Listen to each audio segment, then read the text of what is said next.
recording. Me too. Boom. Okay. That was scary for a second, but I think we're fine.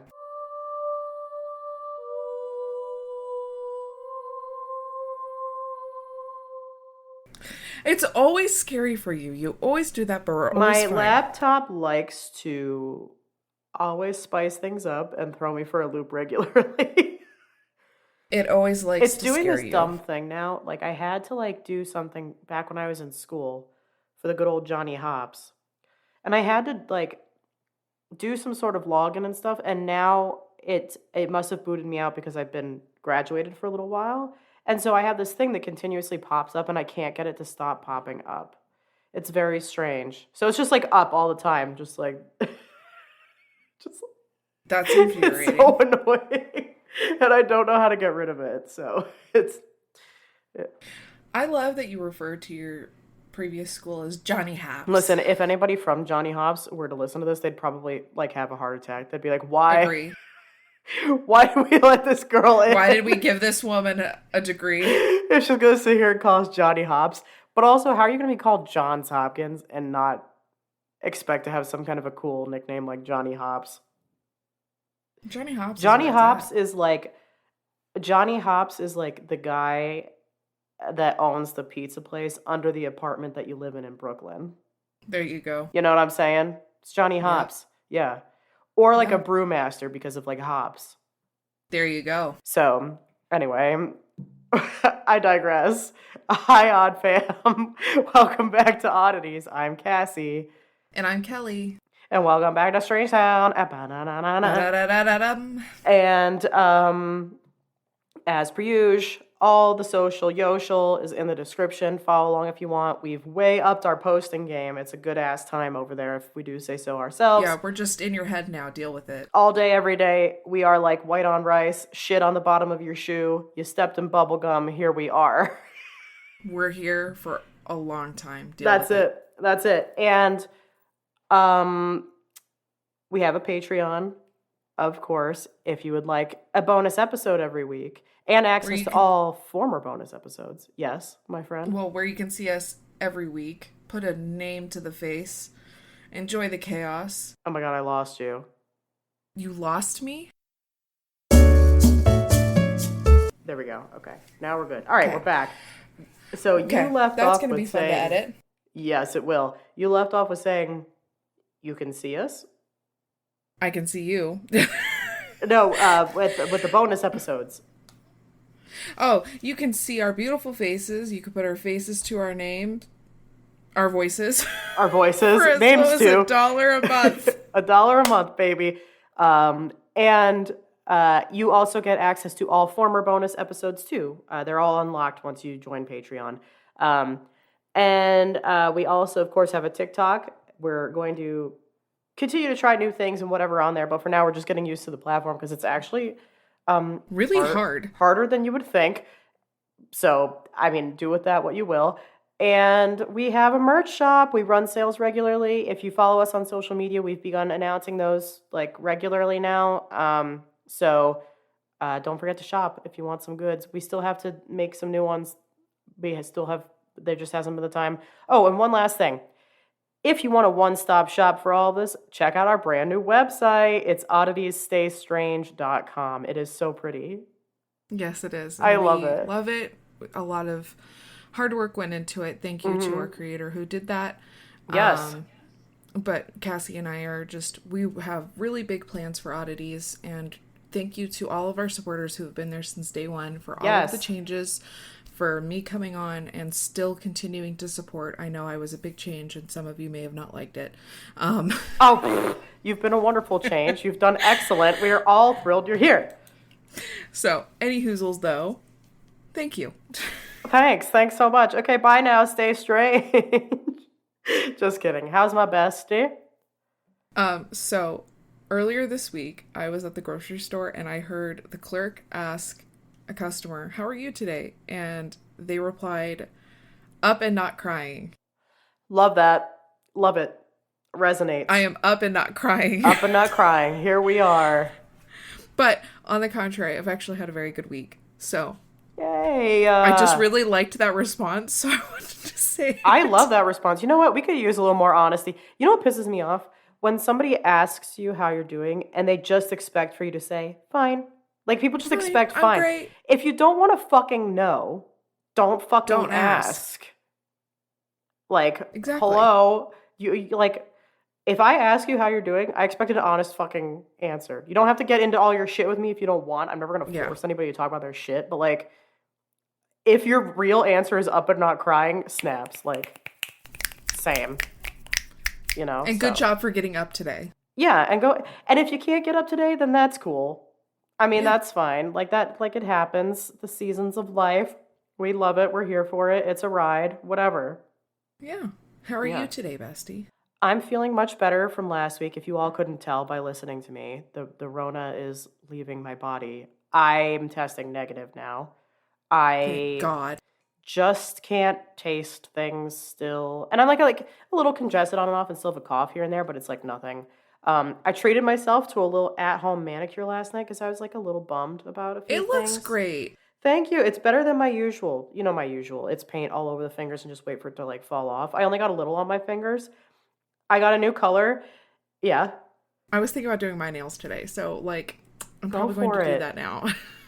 So the color I got, this is so funny. It's from OPI's Iceland collection, which is so fitting. It's a sign. I know, because we're going so soon. And the color is called Less is Norse.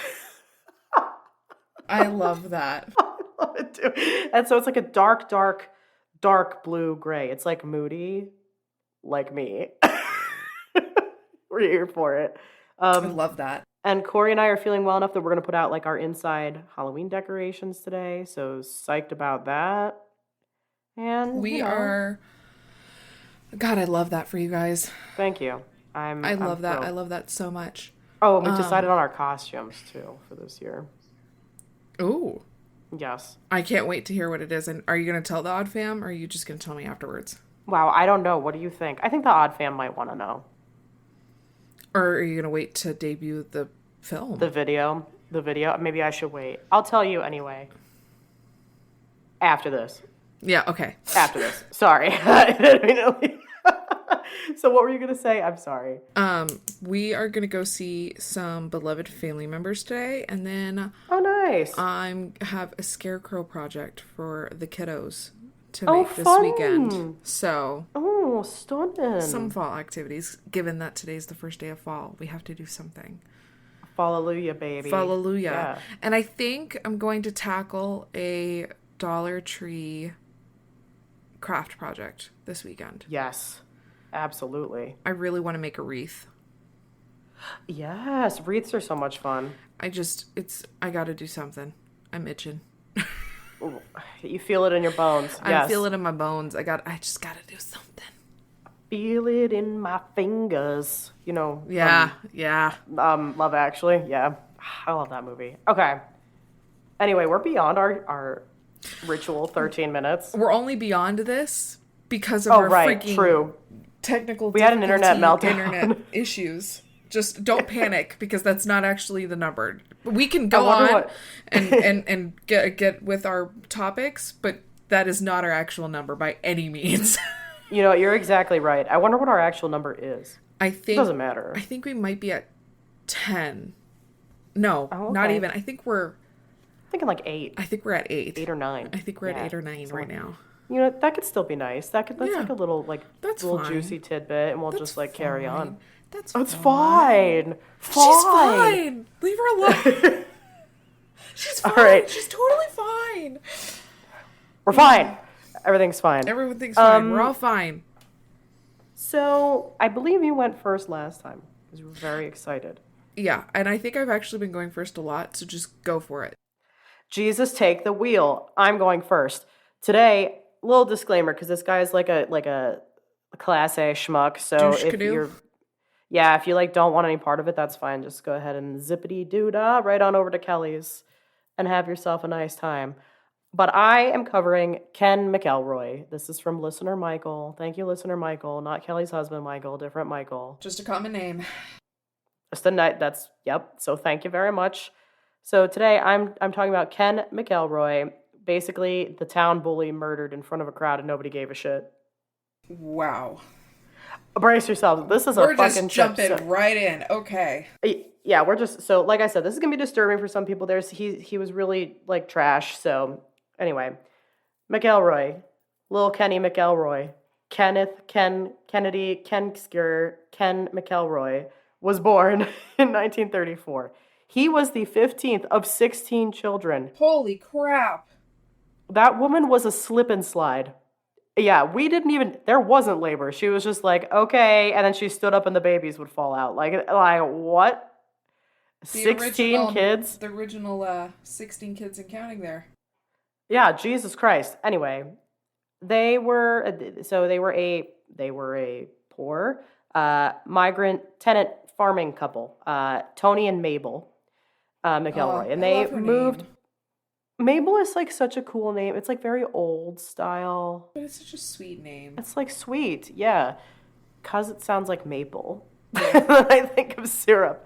Any hoozles. No, they moved between ooh, yum. Kansas and the Ozarks before settling outside of Skidmore, Missouri. We're in your state. All right, Missouri, let's do it. Missouri. All right, so he dropped out of school. Missouri. It's going to happen the whole time now. So Ken, dropped out of school at a young age, and he rather quickly established this local reputation as a cattle rustler, small-time thief, and womanizer. What a gem. What a gem of a man. For more than 2 decades, he was suspected of being involved in theft of grain, gasoline, alcohol, antiques, and livestock, but he avoided conviction when charges were brought against him 21 times. How the fuck you gonna... Okay? What? So, we're gonna leave that.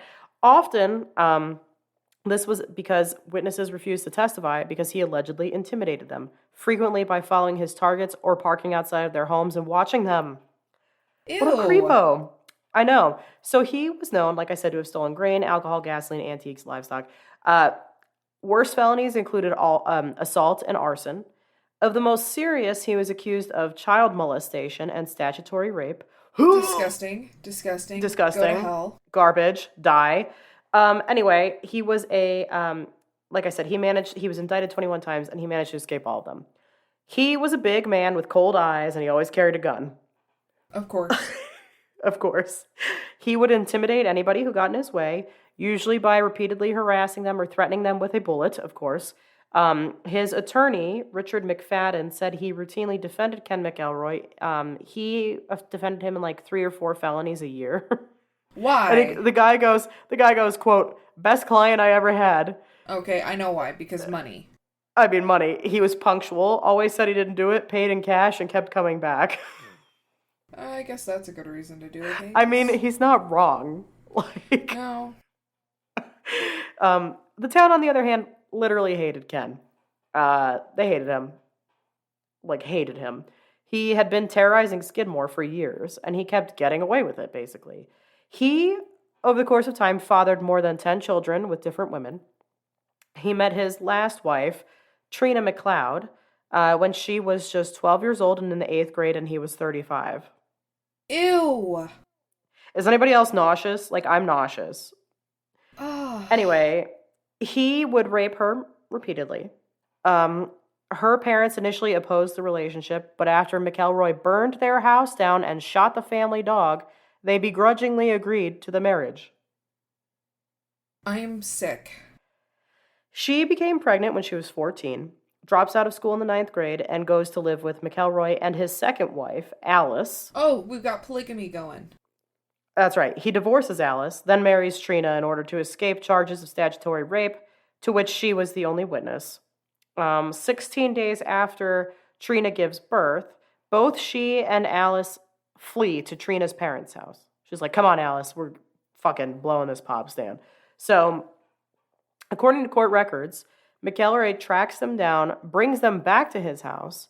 When Trina's parents were away, he went to their home where, once again, like I said, and he actually burned the house down, he shot the dog. Based on Trina's story, McElroy was indicted June 1973 for arson, assault, and statutory rape. He was arrested, booked, arraigned, and released on a $2,500 bail. Tell me, why was the bail so low? The way I said that, I sounded like the guy from Lord of the Rings, where he's like, "Tell me, where is Gandalf? For I would much like to speak with him." I'm a nerd. Okay, any hoozles. Trina and her baby were placed in foster care at a home in Maryville, Missouri. McElroy sat outside the foster home for hours at a time, staring at it.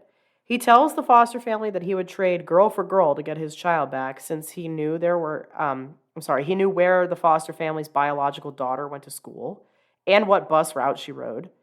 And so then additional charges were filed against McElroy. So, July 27th, 1976, Skidmore farmer Romaine Henry said McElroy shot him twice with a shotgun after Henry challenged him for shooting weapons on Henry's property. McElroy was charged with assault and, of course, intent to kill. And then McElroy denies that he was at the scene.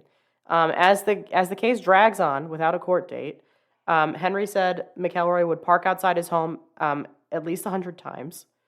At the trial, 2 raccoon hunters testified that they were with McElroy the day of the shooting, away from Henry's property.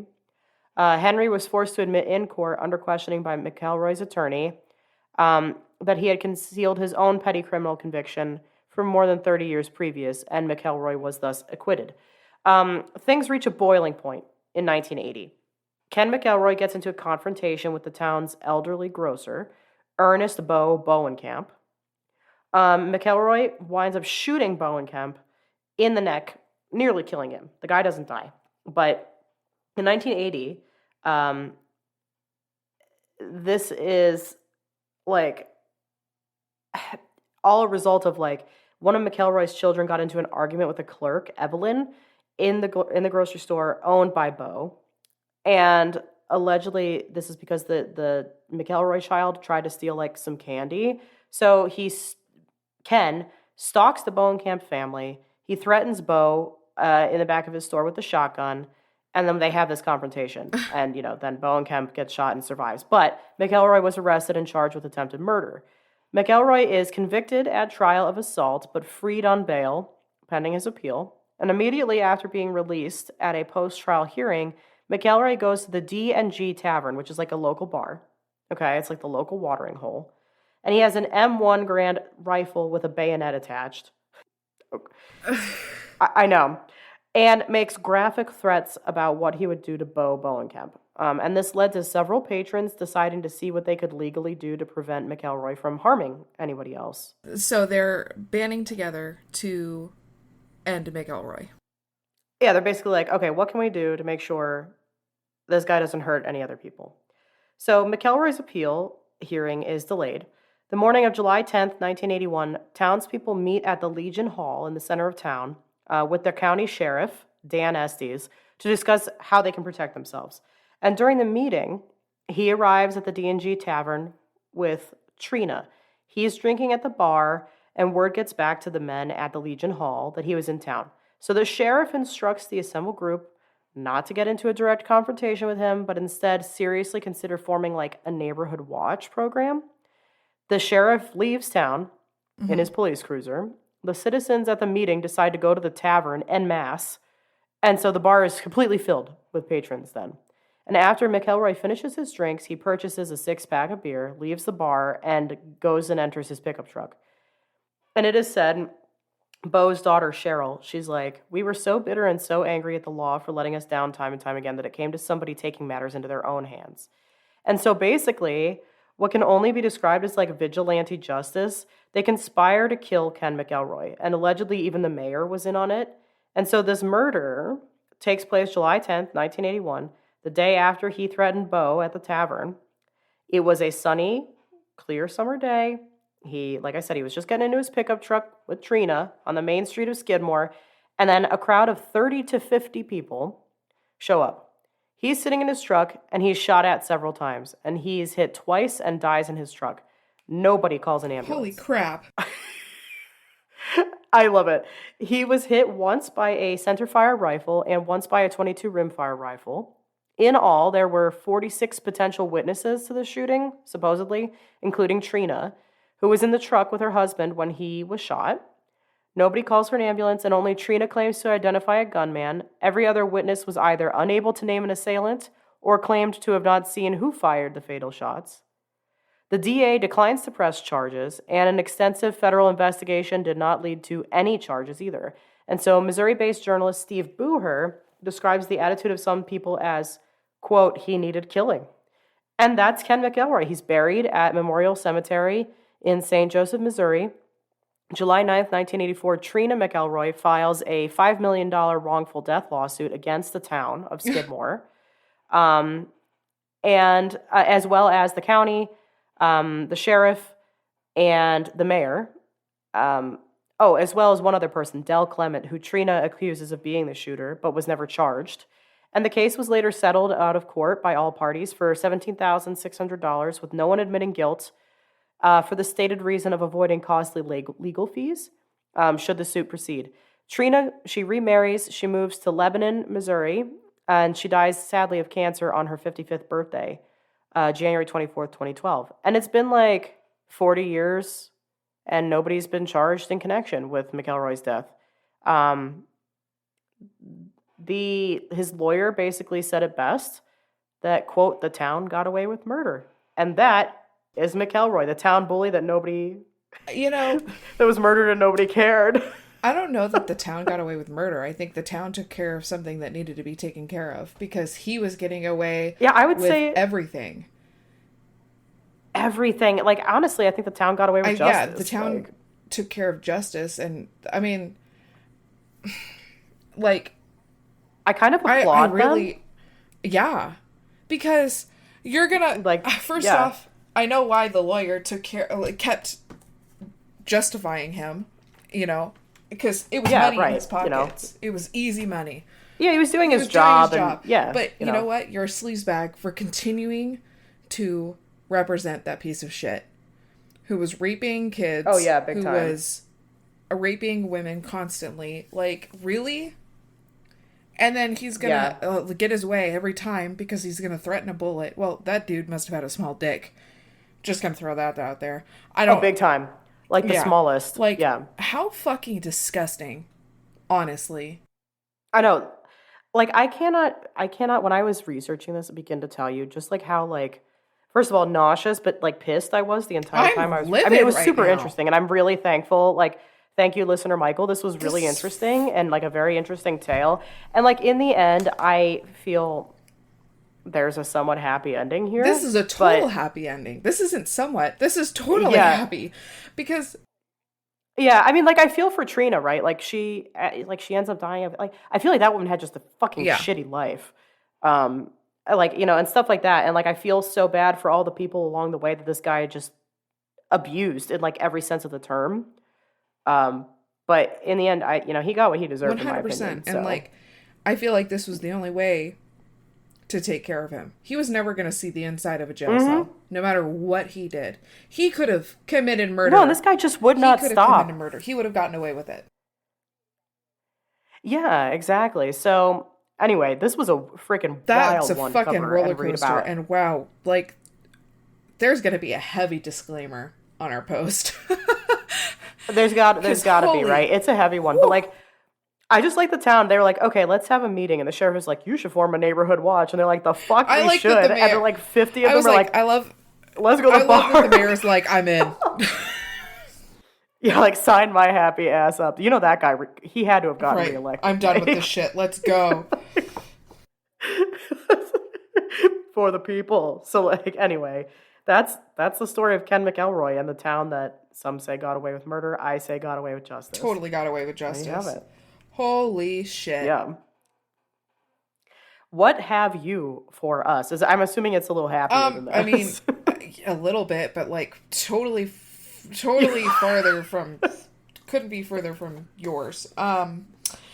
All right. I'm covering lycanthropy. Lycanthropy? Oh, like werewolves. Yes. Ooh. Which is actually a mental disorder. Really? In which the patient believes that he is a wolf or some other non-human animal. Undoubtedly stimulated by the once widespread superstition that lycanthropy is a supernatural condition in which men actually assume the physical form of werewolves or other animals. Interesting. The delusion has been most likely to occur among people who believe in the reincarnation or like transmigration of souls. Oh, okay. Usually a person is deemed to take the form of the most dangerous beast of prey of the region. The wolf or bear in Europe and in northern Asia, the hyena or leopard in Africa, and the tiger in India, China, and Japan. So this is... And some other places. Yeah, this is like all news to me because I straight up always thought it was just werewolves. So it's interesting how regionally, like, it modifies. Yeah, that's interesting. Okay. Other animals are mentioned too. Both the superstition and the psychiatric disorder are linked with the belief in animal guardian spirits, vampires, totemism, witches, and werewolves. Wow, do I have this? The folklore, fairy tales, and legends of many nations and peoples show evidence of lycanthropy and belief. Stories of men turning into beasts go back to ancient Greece, parts of ancient Greece. Werewolves and myths, presumably stemming from prehistoric times, became linked with Olympian regions and Arcadia. The region plagued by wolves were a cult of the wolf Zeus and Mount Lycaeus. Okay. The scene of yearly gathering at which the priests were said to prepare the sacrificial feast, that which included meat mixed with human parts. Okay. So we've got some cannibalism. That feels unnecessary. Yep. That feels extreme. I don't like that. According to the legend, whoever tasted it became a wolf and could not turn back into a man unless he abstained from human flesh for 9 years. And where'd that... I wonder where that... Like, 9... Okay. 9 years is such a specific number. That's so specific. It's like... And it's an odd number, too. It's like... Yeah, like, I mean, I would have expected, like, 13. Or, like... Right. Or, I don't know. Something... I don't know. I would have been so much happier if it was 13. Yeah. Or, like, even 10. I like, a nice even, just 5. 10. Just, like, a solid number right there, Yeah, wow. 9, okay. The Romans also knew of this superstition. Anyone who was supposed to have turned into a wolf by the means of magic spells or herbs was called veripelles, turnskin, by the Romans. Stories about werewolves in French, the loup-garou, were widely believed in Europe during the Middle Ages. Outlaws and bandits played on these superstitions by sometimes wearing wolf skins under their armor. Huh. At the time, people were unusually prone to develop the delusion that they themselves were wolves. Suspected lycanthropists were buried alive if convicted. Oh, Jesus! Only rarely was their condition recognized by psychological disturbances. Although superstition is no longer common, traces still linger in some primitive, isolated areas. What's funny is there's something called clinical lycanthropy, and there's 43 cases of clinical lycanthropy. I would not have expected that number to be that high, to be honest. Right? Like, I definitely wouldn't have. So clinical meaning like clinically diagnosed, or is it like these people were like very hairy and like suspected of being werewolves? So affected individuals believed that they are in the process of transforming into an animal or have already transformed into an animal. This is also known as species identity disorder. What? Or species dysphoria. I literally didn't know any of this existed. So this is clinical lycanthropy. Sorry, this lycanthropy? I actually don't... Lycanthropy. I don't know how lycanthropy. That sounds better. Does that sound right? Okay, I don't know. Yeah. Yeah. has been associated with altered states of mind and accompanied with psychosis. It sounds like schizophrenia in a way. Yeah. Psychosis is the mental state that typically involves delusions and hallucinations. With the transformation only seeming to happen the mind and behavior of the affected person. A study on clinical lycanthropy. Lycanthropy. Lycanthropy, whatever.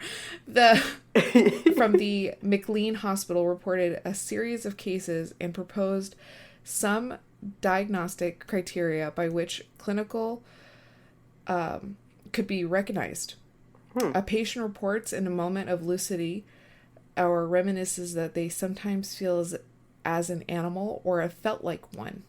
A patient behaves in a manner that resembles an animal behavior, for example, howling, growling, or crawling. Ooh, howling, growling, or crawling. Rhymed. Interesting. Okay. According to these criteria, either delusional belief or in current or past transformation or behavior that suggests a person thinks of themselves as transformed is considered evidence of clinical lycanthropy. The authors note that although the condition seems to be expressions of psychosis, there is no specific diagnosis of mental or neurological illness associated with its behavioral consequences. Huh.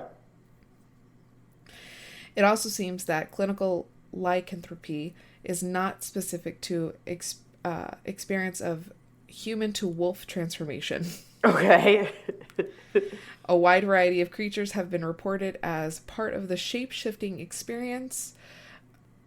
Wolf, which is lycanthropy, dog, which is cynotherapy. Okay. Or kinotherapy. Canines are certainly not uncommon with this. Well, that makes sense, right? Like, in my mind, it's like, okay, well, they're relatives. Yeah. There's other transformations such as hyenas, cats, horse, birds, tigers. Whoa. Transformations into frogs, even bees. I wouldn't have expected all of those. That's interesting, too. The term ophidianthropy refers to the delusion as one being transferred into a snake. In Japan, people reported being transformed into a fox. Ah, like mine, like what I covered last week. Yep. So, all very, very interesting. That is. I hate to do this. I really have to go to the bathroom. Can I run to the bathroom real quick? Yes. Okay. I'll be so fast. This episode's gonna be fun to edit. Okay, I'm here. Okay. All right. So, one important factor may be, this is a neurological thing. One important factor may be the differences or changes in parts of the brain known to be involved in representing body shape. Oh, okay. A neuroimaging study of 2 people diagnosed with clinical lycanthropy showed that these areas displayed unusual activation, suggesting that when people report their bodies are changing shape, they may genuinely perceiving those feelings. So, like, the brain was showing that they were feeling something. That's interesting. I feel like it's like body dysmorphia meets schizophrenia meets psychosis. Treatment. Because clinical lycanthropy is strongly associated with psychotic disorders, antipsychotic medication is often the ineffective treatment. It may also be treated with antidepressants or mood stabilizers. In cases in which symptoms of depression or bipolar are present, patients with clinical lycanthropy also benefit from cultural approach to treatment, as the syndrome is genuinely agreed to be cultural bound. Okay. So some people think that, feel that they're morphing into their spirit. Right. So all very, very interesting. It is. I wasn't expecting to find what I found. This topic was brought to me by my cousin Nathan. Thank you, cousin thanks, Nathan. Cousin Nathan. Genuinely, I really wasn't expecting to find what I found. I wasn't expecting to find as many cases as I found. Yeah, 43 is a lot more than I would have expected. I was not. I really was not. It is associated with schizophrenia, psychotic depression, bipolar disorder, and other psychotic disorders. Okay. That was noted in a medical journal that was published, which was very difficult to get through. Yeah. My goodness. But I read through as much as I could read through. Good on you. But that was very interesting, and that is lycanthropy. Wow. Lycanthropy. Lycanthropes. Interesting. I literally thought it was just like, I mean, I've heard the term lycanthropy before, and I just associated immediately with like folklore and like people thinking about werewolves and stuff like that. I didn't think it was an actual clinical thing. That's insane. Isn't it? Yeah, super interesting. Thank you. And good job, because there was a lot of hard words in there. There's a lot of really crazy words. Yeah. Wow. Well, this has been, listen, by the time you guys listen to it, this will be a smooth episode. But this was a bumpy ride. This was a bumpy ride for us on this end. All I could say is, I guess if you're starting to feel like a werewolf, like maybe go talk to somebody. And don't threaten people with bullets. Or sit outside their house or, commit any of the other heinous acts that Ken McElroy committed. And, of course, as always, until next time, stay strange.